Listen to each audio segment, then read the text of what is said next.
तो आज हम एक ऐसी जगह की कहानी में उतरने वाले हैं जहां इतिहास और किंवदंतियां कुछ इस तरह से आपस में उलझी हुई हैं कि सच क्या है और कहानी क्या, ये तय करना बड़ा मुश्किल हो जाता है। जी हाँ, हम बात कर रहे हैं भानगढ़ किले की। अब ये जो लाइन है, ये किसी डरावनी कहानी की किताब से नहीं ली गई है। नहीं, ये एक ऑफिशियल सरकारी चेतावनी है जिसे आर्कियोलॉजिकल सर्वे ऑफ इंडिया ने भानगढ़ किले के मेन गेट पर लगाया है। और यहीं सबसे बड़ा सवाल खड़ा होता है, मतलब एक साइंटिफिक बॉडी जो हर चीज को लॉजिक और साइंस से देखती है, वो आखिर क्यों मानती है कि ये जगह रात में सुरक्षित नहीं है। तो चलिए इस गुत्थी को सुलझाने के लिए थोड़ा सा टाइम में पीछे चलते हैं। आज जिसे हम एक खंडहर के नाम से जानते हैं ना, वो जगह कभी एक जीता जागता हंसता बोलता शहर हुआ करती थी। हम बात कर रहे हैं 16वीं सदी के भानगढ़ की। जरा सोचिए, एक ऐसा शहर जहां सुबह मंदिरों से घंटियों की आवाज आती हो और दोपहर इत्र, मसालों और ताजे फूलों की खुशबू से महकती हो। भानगढ़ सिर्फ एक किला नहीं था, बल्कि एक सपने जैसा शहर था। बिल्कुल। साल था 1573, जब राजा भगवंत दास ने इस किले की नींव रखी थी। उन्होंने एक ऐसे साम्राज्य का सपना देखा था जिसे दुनिया याद रखे, और दुनिया ने याद तो रखा, पर शोहरत के लिए नहीं, बल्कि एक खौफनाक श्राप के लिए। आप देखिए, हर कहानी में एक हीरो होता है और एक विलन, तो इस कहानी में भी थे। एक तरफ थी राजकुमारी रत्नावती, जितनी खूबसूरत उतनी ही समझदार, और दूसरी तरफ था सिंधु सेवड़ा, एक तांत्रिक जिससे लोग इतना डरते थे कि उसका नाम सुनते ही कांप जाते थे।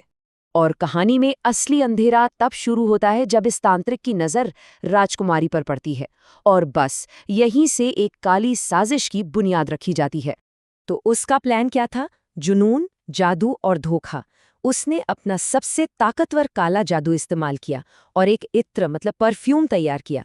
उसका सोचना था कि जैसे ही राजकुमारी ये इत्र लगाएंगी, वो हमेशा हमेशा के लिए उसकी हो जाएंगी। लेकिन राजकुमारी रत्नावती सिर्फ खूबसूरत नहीं थी, बहुत होशियार थी। जैसे ही वो इत्र की बोतल उनके हाथ में आई ना, उन्हें कुछ गड़बड़ लगी। चंदन की महक तो थी, पर साथ में कुछ जलने जैसी गंध भी आ रही थी, और वो 7 काले धागे। साफ इशारा था कि ये कोई काला जादू है।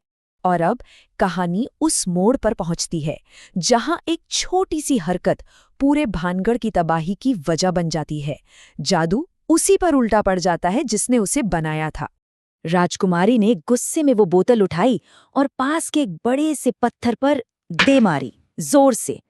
बोतल तो टूट गई और सारा जादुई इत्र उस पत्थर पर फैल गया। अब तांत्रिक का जादू इतना पावरफुल था कि वो पत्थर ही उसके तरफ खिंचने लगा और लुढ़कता हुआ सीधा जाकर उसी सिंधु सेवड़ा के ऊपर गिर गया। मरते मरते अपनी ही जादू से कुचले हुए उस तांत्रिक ने अपनी आखिरी सांसों में भानगढ़ को श्राप दिया। और ये सिर्फ मौत का श्राप नहीं था, नहीं, ये श्राप था आत्माओं को हमेशा हमेशा के लिए इन्हीं खंडहरों में कैद करने का। और उसका श्राप बहुत जल्दी सच साबित हुआ। कुछ ही हफ्ते बीते थे, एक रात अचानक दुश्मन सेना ने हमला कर दिया, और सुबह होते होते वो हंसता खेलता शहर राख का ढेर बन चुका था। कोई नहीं बचा, न राजा न राजकुमारी, कोई भी नहीं।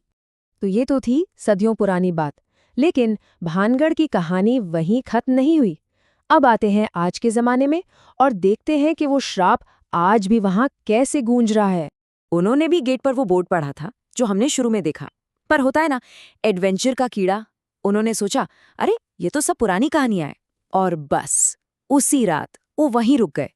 उन्हें नहीं पता था कि ये उनकी जिंदगी की सबसे बड़ी भूल साबित होने वाली थी।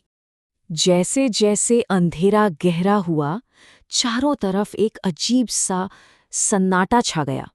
हवा एकदम रुक सी गई, और फिर उस खामोशी को एक आवाज ने तोड़ा। एक ऐसी आवाज जो लग रहा था जैसे सदियों से इन्हीं दीवारों में कैद थी। एक सीधी और साफ चेतावनी। आवाज में गुस्सा तो था, पर एक अजीब सी उदासी भी थी, मानो कोई कह रहा हो कि इस जगह को उसके हाल पर छोड़ दो। बस इतना सुनते ही उनके होश उड़ गए। वो भागने लगे, पर उन्हें लगा कोई उनके पीछे पीछे आ रहा है। उनमें से एक ने हिम्मत करके अपने कैमरे से पीछे देखा, और जो देखा उसके हाथ कांपने लगे। वो कोई इंसान नहीं था, एक धुंधला सा साया था जिसके पैर जमीन पर थे ही नहीं। लेकिन उस रात का सबसे खौफनाक हिस्सा अभी बाकी था, एक ऐसा सबूत जिसे वो चाहकर भी मिटा नहीं सके। जैसे तैसे किले से भागकर अर्जुन ने फौरन वो फोटो डिलीट कर दी। सोचा चलो बुरा सपना खत्म हुआ। पर जब वो लोग होटल पहुंचे और कैमरा ऑन किया तो उनके पैरों तले जमीन खिसक गई। वो डिलीट की हुई फोटो कैमरे में वापस आ चुकी थी। पर फोटो अब वैसी नहीं थी।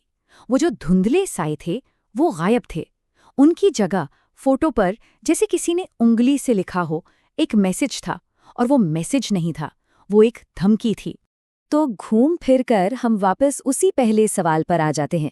भानगढ़ के गेट पर लगी वो सरकारी वार्निंग, क्या वो सिर्फ एक अंधविश्वास है जिसे लोग मानते आ रहे हैं, या फिर ये इस बात का सबूत है कि कुछ श्राप वाकई कभी खत्म नहीं होते? इसका जवाब शायद आज भी उन्हीं खंडरों में कहीं दफन है।